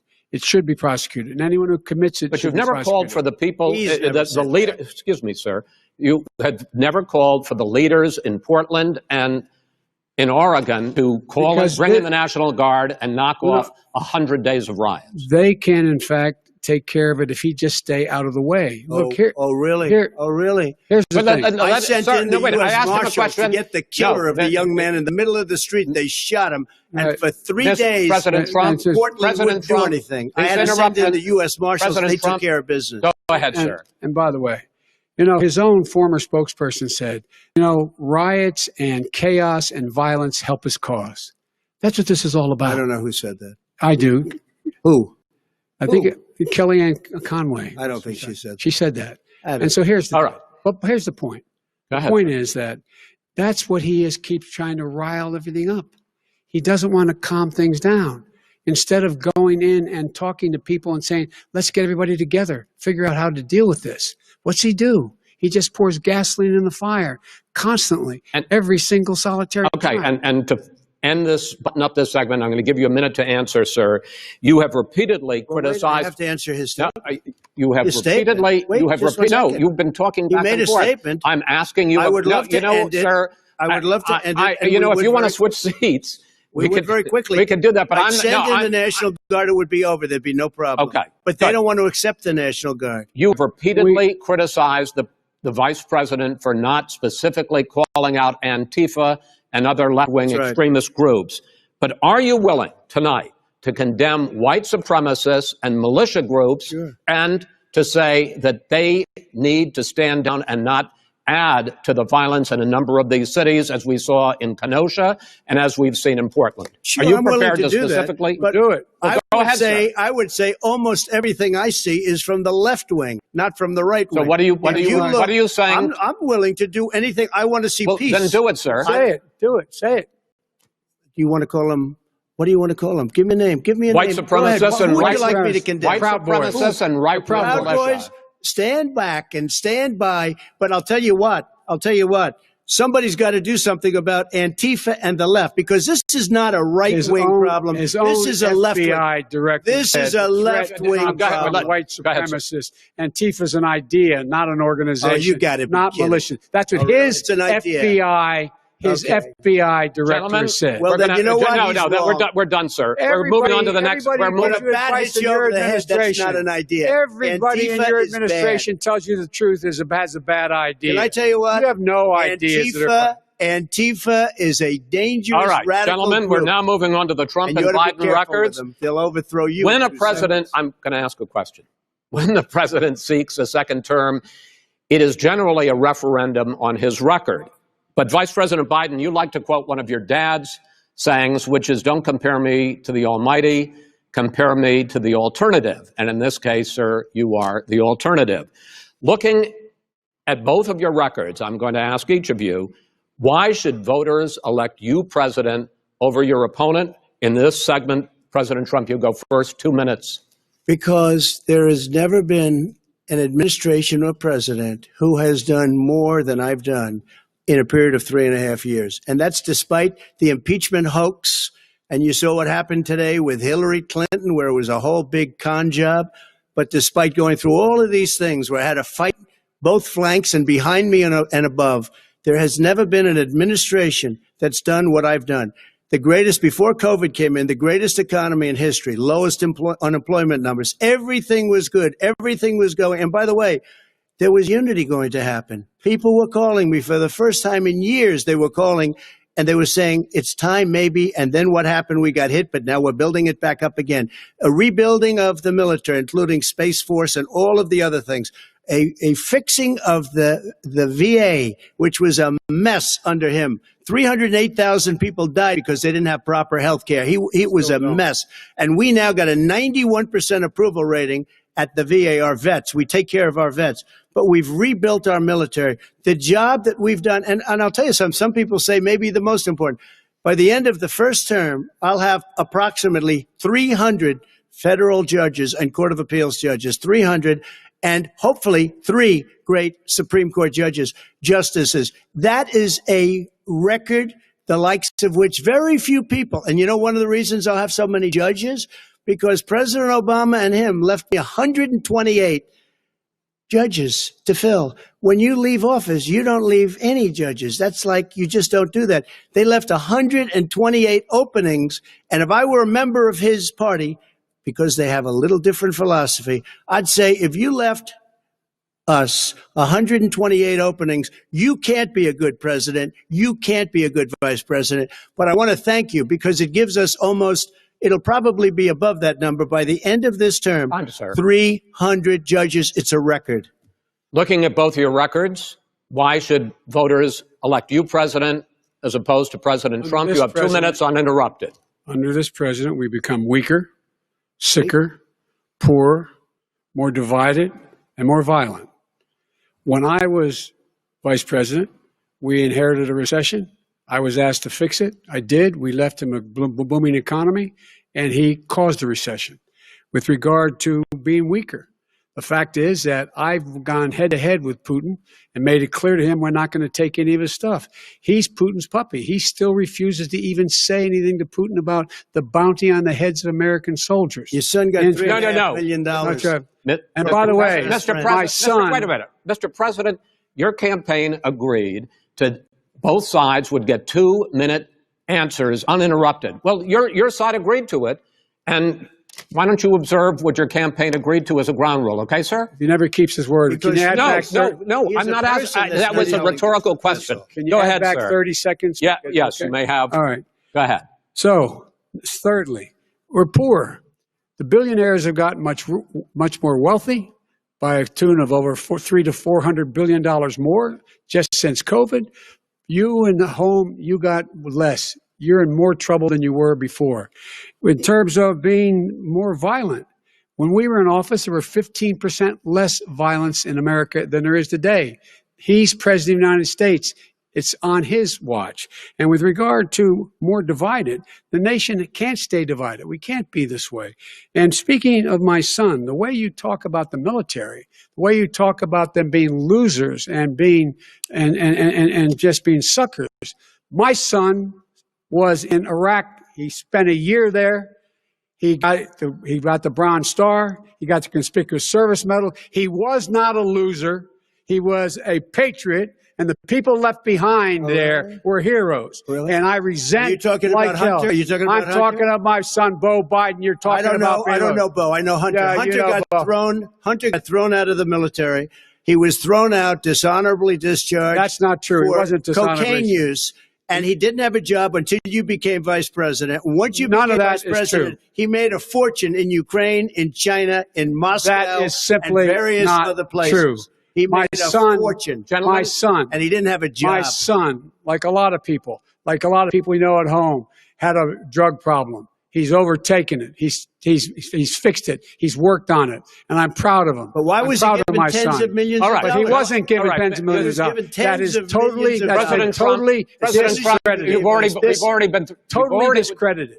We've already been through this. I think the American people would rather hear about more substantial So do I. subjects. Well, you know, as the moderator, sir, I'm going to make a I know, but when judgment somebody call here. gets $3.5 million Okay, great. from the Let's talk mayor about- of Moscow, let's talk That is about- not I think true. it's a terrible That thing. report is totally Why did he get discredited. it? I Mitt think, Romney on that committee said it wasn't worth taxpayers' money, that report. It was written for political reasons. you know, I'd like to talk about climate change. So would I. Okay. The forest fires in the West are raging now. They have burned millions of acres. They have displaced hundreds of thousands of people. When state officials there blame the fires on climate change, Mr. President, you said, I don't think the science knows. Over your 4 years, you have pulled the U.S. out of the Paris Climate Accord. You have rolled back a number of Obama environmental records. What do you believe about the science of climate change, and what will you do in the next 4 years to confront it? I want crystal clean water and air. I want beautiful, clean air. We have now the lowest carbon. If you look at our numbers right now, we are doing phenomenally. But I haven't destroyed our businesses. Our businesses aren't put out of commission. If you look at the Paris Accord, it was a disaster from our standpoint. And people are actually very happy about what's going on because our businesses are doing well. As far as the fires are concerned, you need forest management in addition to everything else. The forest floors are loaded up with trees, dead trees that are years old, and they're like tinder, and leaves and everything else. You drop a cigarette in there, the whole forest burns down. You've got to have forest management. What do you You've got to have believe? cuts. What do you believe about the science of climate change, sir? I believe that we have to do everything we can to have immaculate air, immaculate water, and do whatever else we can that's good. You know, we're planting 1 billion trees, the Billion Tree Project, and it's very exciting. You believe for a lot of people. that human pollution, greenhouse gas emissions contributes to the global warming of this I think planet? a lot of things do, but I think to an extent, yes. I think to an extent, yes. But I also think we have to do better management of our forests. Every year, I get the call, California's burning. California's burning. If that was cleaned, if you had forest management, good forest management, you wouldn't be getting those calls. You know, in Europe, they have forest cities. They're called forest cities. They maintain their forests. They manage their forests. I was with the head of a major country. It's a forest city. He said, sir, we have trees that are far more, they ignite much easier than California. There shouldn't be that problem. I spoke with the governor about it. I'm getting along very well with the governor. But I said, you know, at some point, you can't every year have hundreds of thousands of acres of land just burned to the ground. But, sir, That's burning down because of a lack of But, management. sir, if you believe in the science of climate change, why have you rolled back the Obama Clean Power Plan, which limited carbon emissions in power plants? Why have you relaxed? Because it was driving energy prices through the sky. Why have you relaxed fuel economy standards that are going to create more pollution from cars Well, and not trucks? really, because what's happening is the car is much less expensive and it's a much safer car. And you're talking about a tiny difference. And then what would happen, because of the cost of the car, you would have at least double and triple the number of cars purchased. We have the old slugs out there that are 10, 12 years old. If you did that, the car would be safer. It would be much cheaper by But in the case of $3,500. California, they've simply No, but you ignored would take your a lot of cars rollback. off the market because people would be able to afford a car. Now, and by the way, we're going to see how that turns out. But a lot of people agree with me, many people. The car has gotten so expensive because they have computers all over the place for an extra little bit of gasoline. And and I'm okay with electric cars too. I think I'm all for electric cars. I've given big incentives for electric cars. But what they've done in California is just crazy. Vice President Biden, I'd like you to respond to the president's climate change record, but I also want to ask you about a concern. You proposed $2 trillion in green jobs. You talk about new limits, not abolishing, but new limits on fracking, ending the use of fossil fuels to generate electricity by 2035, and zero net emission of greenhouse gas by 2050. The president says a lot of these things would tank the economy and cost millions of jobs. He's absolutely wrong, number one. Number two, if in fact, during our administration, the Recovery Act, I was able to bring down the cost of renewable energy to cheaper than or as cheap as coal and gas and oil.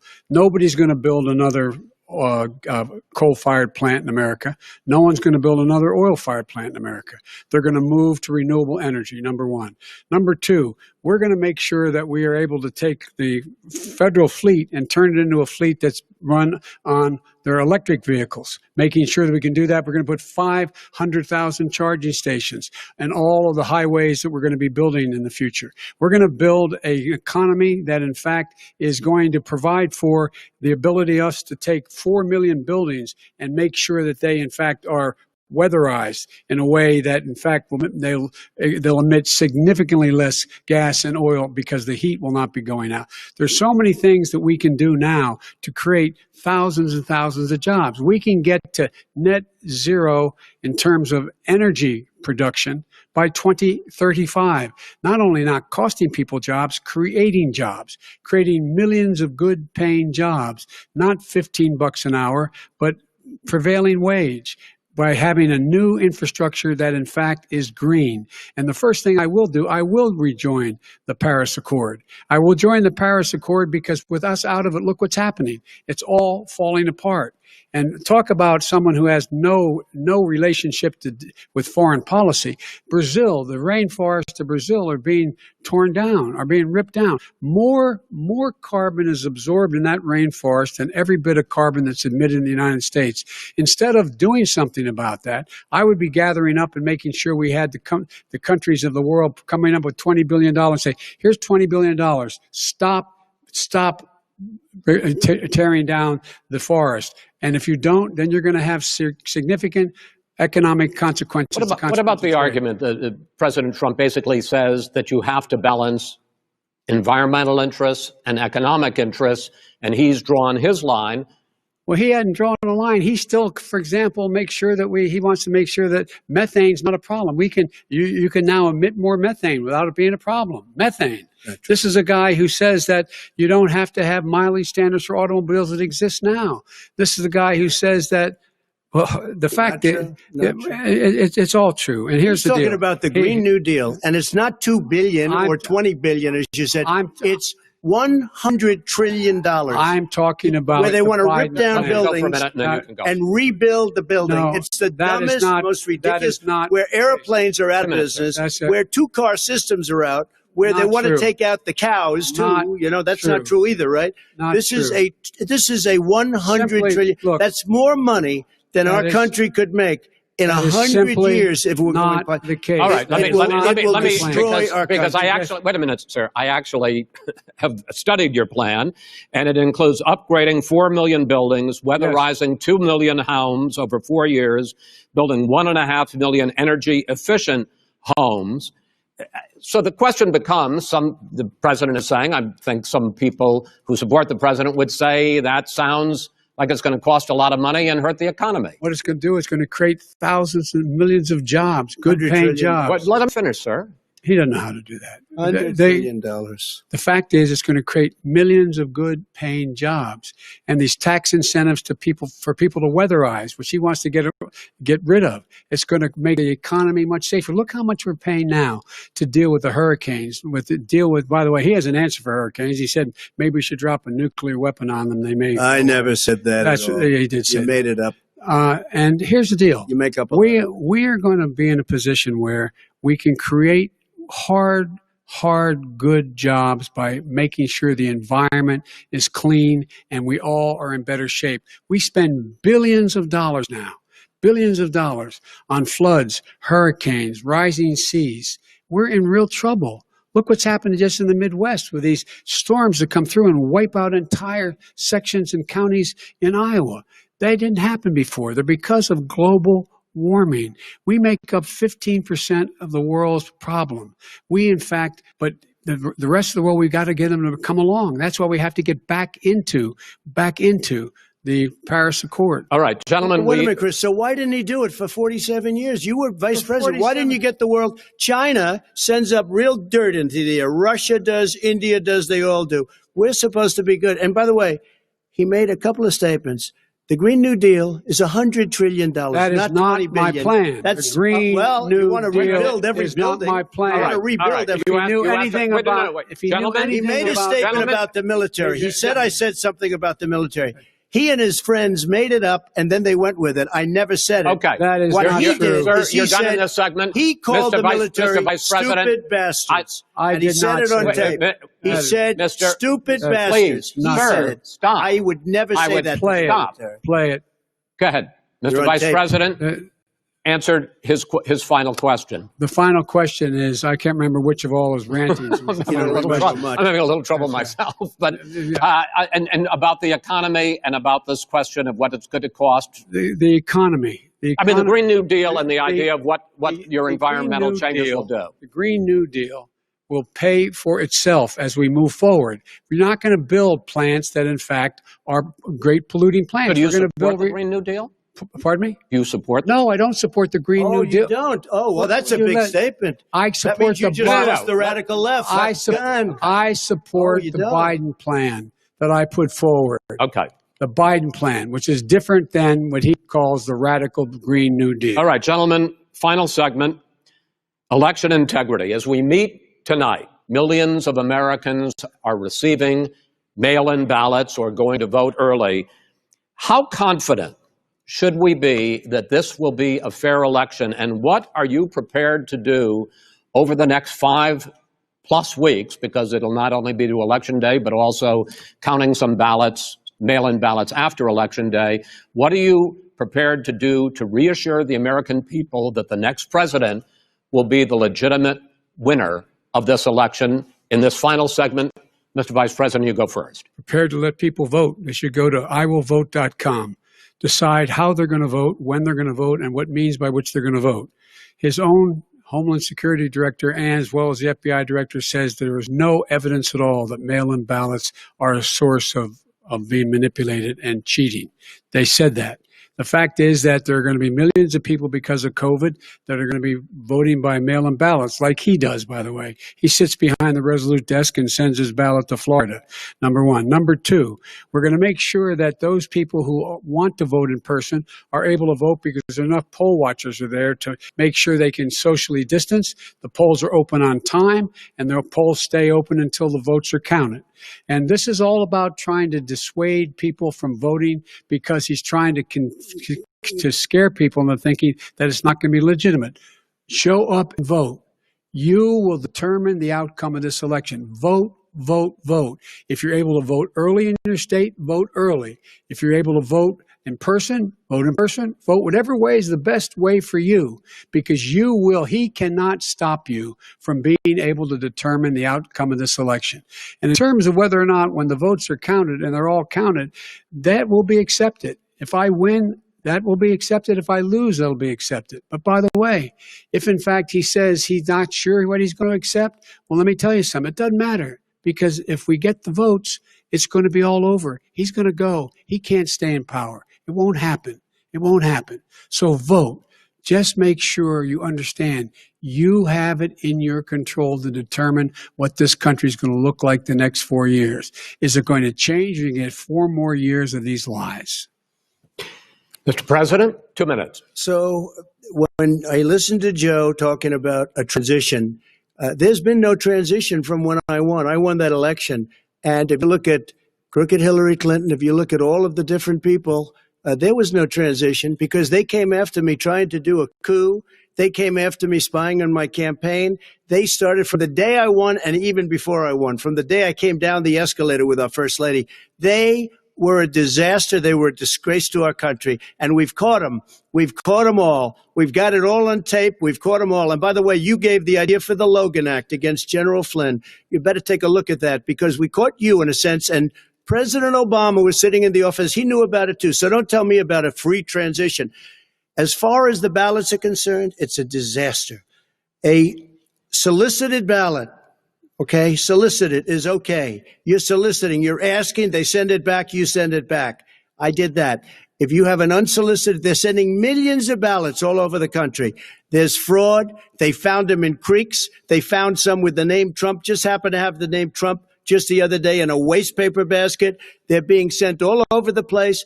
They sent 2 in a Democrat area. They sent out 1,000 ballots. Everybody got 2 ballots. This is going to be a fraud like you've never seen. The other thing, it's nice on November 3rd, you're watching and you see who won the election. And I think we're going to do well because people are really happy with the job we've done. But you know what?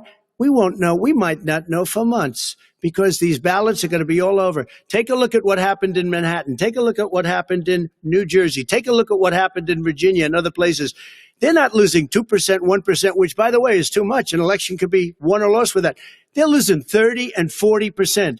It's a fraud, and it's a shame. And can you imagine where they say you have to have your ballot in by November 10th? November 10th. That means that's 7 days after the election, in theory, should have been announced. Okay. We have major states with that, sir, all run by Democrats. 2 minutes is 2 minutes. All run by Democrats. It's President Trump, it's a rigged election. you're going to be able to continue. You have been charging for months that mail-in balloting is going to be a disaster. You say it's rigged, that it's going to lead to fraud. But in 2018, in the last midterm election, 31 million people voted mail-in voting. That was a quarter, more than a quarter of all the voters that year cast their ballots by mail. Now that millions of mail-in ballots have gone out, what are you going to do about it? And are you counting on the Supreme Court, including a Justice Barrett, to settle any dispute? Yeah, I think I'm counting on them to look at the ballots, definitely. I hope we don't need them in terms of the election itself. But for the ballots, I think so. Because what's happening is incredible. I read today, where at least 1% of the ballots for 2016 were invalidated. They take them. We don't like them. We don't like them. But they throw them out left. There are millions of ballots going out what right you now. do What is are you go and vote. You do a solicited ballot, no, and that's I'm okay, not, I know or you go and vote. I'm asking you about the fact that millions of people you go and vote. You go and vote like they used to in the old. Millions of people. You either do, Chris, a solicited ballot where you're sending it in, they're sending it back, and you're sending. They have mailmen with lots of it. Did you see what's going on? Take a look at West Virginia. Mailmen selling the ballots. They're being sold. They're being dumped in rivers. This is a horrible thing for our country. This is not going to end well. This is not going to end well. 5 states have had mail-in ballots for the last decade or more. 5, including 2 Republican states. And you don't have to solicit the ballot. It's sent to you. It's sent to your home. What they're saying is that it has to be a postmark by election day. If it doesn't get in until the 7th, 8th, 9th, it still should be counted. He's just afraid of counting the votes because you're wrong. You're wrong. I want to continue with you on this, Vice President Biden. Chris, he's so wrong when he makes a statement like that. Excuse me. Vice President Biden, the biggest problem, in fact, over the years with mail-in voting has not been fraud historically. It has been that sizable numbers, sometimes hundreds of thousands of ballots are thrown out because they have not been properly filled out, or there is some other irregularity, or they missed the deadline. So the question I have is, are you concerned that the Supreme Court with a Justice Barrett will settle any dispute? I'm concerned that any court would settle this because here's the deal. When you get a ballot and you fill it out, you're supposed to have an affidavit. If you didn't know, you have someone say that this is me. You should be able to, if in fact you can verify that's you before the ballot is thrown out, that's sufficient to be able to count the ballot because someone made a mistake and not dotting the correct I. Who they voted for, testify, say who they voted for, say it's you. That is totally legitimate. All right. Excuse me, Chris, when you I have a final, 80 million ballots gentlemen, I have a final sending question. and swamping the system, you know it can't be done. You know it can't. And already all there's right. been So fraud. now, mail service delivers wait a minute, gentlemen. The final question is, in 8 states, we can keep talking.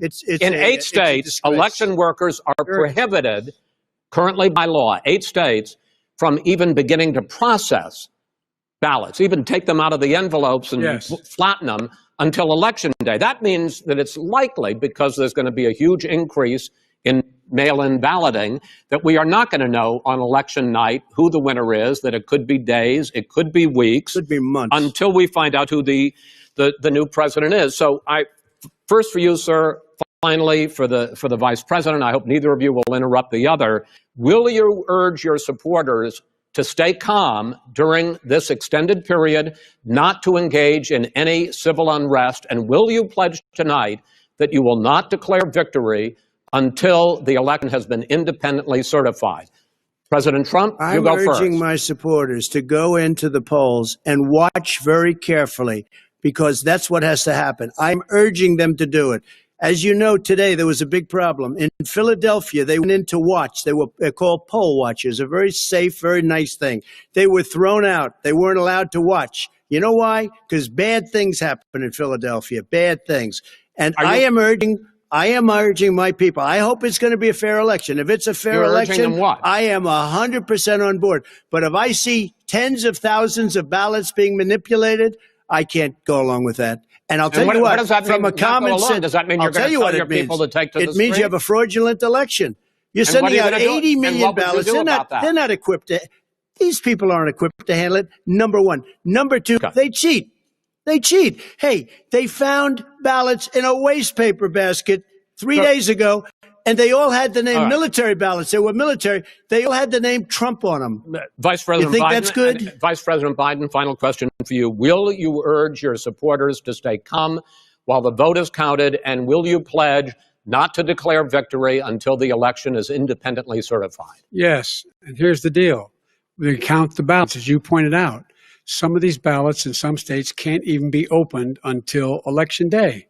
And if there's thousands of ballots, it's going to take time to do it. And by the way, our military, they've been voting by ballots since the end of the Civil War, in effect.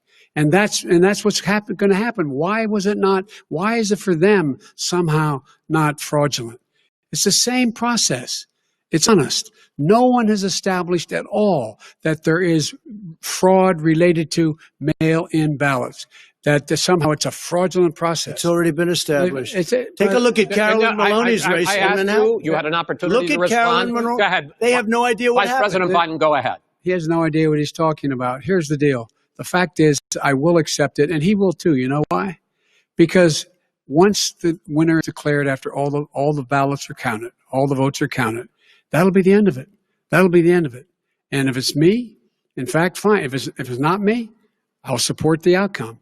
And I'll be a president not just for the Democrats. I'll be a president for Democrats and Republicans. And this guy, I want to see an honest ballot count. Gentlemen, you say that's the end of it? This is the end of this debate? Honest ballot count. We're going to leave it there. To be continued as in more debates as we go on. President Trump, Vice President Biden, it's been an interesting hour and a half. I want to thank you both for participating in the first of 3 debates that you have agreed to engage in. We want to thank Case Western Reserve University and the Cleveland Clinic for hosting this event. The next debate, sponsored by the Commission on Presidential Debates, will be 1 week from tomorrow, October 7th, at the University of Utah in Salt Lake City. The 2 vice presidential nominees, Vice President Mike Pence and Senator Kamala Harris, will debate at 9 p.m. Eastern that night. We hope you watch. Until then, thank you and good night. Thank you. Thank you.